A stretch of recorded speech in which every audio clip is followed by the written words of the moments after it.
So we started off our first night going into the Curse of Strahd. I decided we were going to take everyone through the, the Death House intro. So that way we could start everyone off at level 1 instead of the level 3 as recommended in the book. Now, this is a pretty large group, larger than I've done in a while. We had a warlock, we have a fighter, dragonborn fighter. We have a half-drow bard by the name of Graham. We have a wood elf druid. We have a human barbarian, a human paladin, and a tiefling rogue, if I'm not forgetting anyone.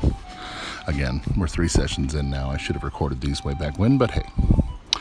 So they started off in Waterdeep because I didn't have anywhere better to start them, and that was fine. And they received a message from a random lord in another land telling them to come and help. His daughter was in grave peril. Of course, if any of you are familiar with the Curse of Strahd book, this is fairly common. It's one of the original hooks from the Ravenloft campaign setting. And they were very nice to me. They agreed, and I gave them an opportunity to go about town and gather any goods they may need beforehand. And so they, about an hour after that, I realized, maybe that wasn't the greatest of ideas because they still hadn't left Waterdeep. And they start making their way out of town. And everything's going real smooth, of course. Everything's going along. They're traveling. It's about mid to late afternoon, and this fog starts overtaking the land as they cross it, and things are getting somewhat dim. And out of nowhere, they, I believe it was the rogue, picked up on the smell of something decaying, death and decay.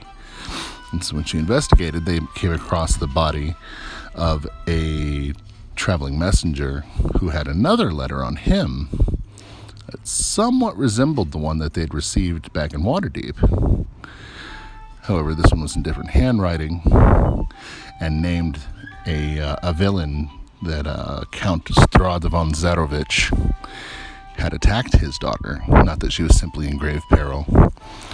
And to please, if anyone was willing to come and help, to meet in the village of Barovia.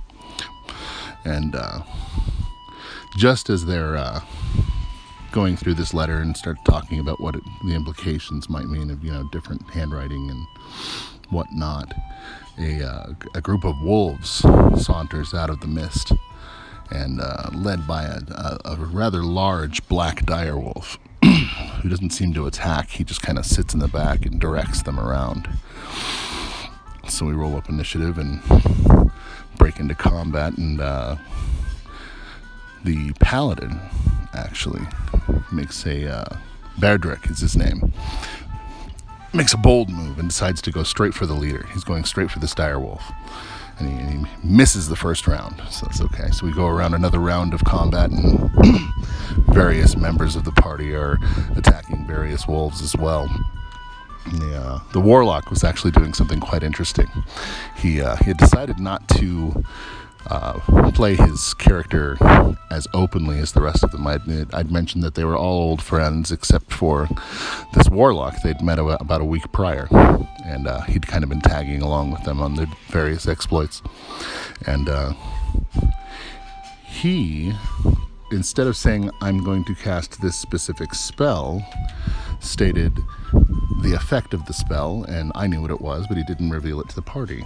And he succeeded with what ended up being a Eldritch Blast, but they just heard of a bright light attack of power issuing from his hand, and he felled one of the wolves. And so then it came to the paladin's turn again, and this time he connected. I mean, he landed a good solid hit. I think he rolled a 19 or something. And it's like his hammer just stopped right before he would have hit the wolf. And the wolf just kind of turns his head and looks at him as if confused, and then barks some orders at the other wolves, and they escaped. The wolves did. Then the mists gathered up around everyone, and choked the air out of their very lungs. It was very dramatic and painful, and everything went black. And when they awoke, they found themselves in a similar grove, except the grass was kind of brown and dingy. The body was missing. There was no tracks on the ground as far as the wolves. And the trees that had held leaves just before were now dead shadows of their former selves. And they did see a path that they could walk down, and as they continued down that for about another couple of hours, they came across these giant stone and iron gates with two giant statues out in front, one of which his head had fallen off due to just disrepair and being ancient. And the gates themselves were askew already. They didn't have to break their way in or anything, and they found a sign that said, "Welcome to Barovia." And then I had everyone make a history check, because they were all asking, well, do I know anything about Barovia? And of course, they'd never heard of it before. And so they decided to continue down the trail. And after a couple of hours, they can make their way out of the woods into down a rolling open hill, at the bottom of which they can see a medium-sized village. So they continue to make their way down the way and enter the town it's the town of Barovia. They don't know it yet.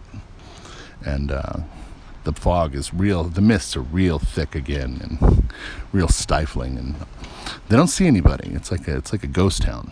They make their way around the bend and eventually come to a pair of small children crying in the middle of the street. And they introduce themselves, and the children meekly state that their names are Rose and Thorn. And they live in a nearby in this house that they're standing right in front of, but they're scared to go inside because there's a monster inside. And when they asked where their parents are, they said, "Well, our parents are inside. They keep the monster away from us, and there's a monster in the basement, but we're not allowed in the basement. But there's a monster in the basement." And so the party, being the good-natured folks that they are, decide to enter the house and see what they can do to help these children. If you liked this recap, please stay tuned for more. There's always more in store for Graham, Agmand, and their companions that I'll introduce in further videos. Please like and comment and subscribe below to let us know that you love Tef's Tavern. More adventures are just around the bend. Thanks for watching.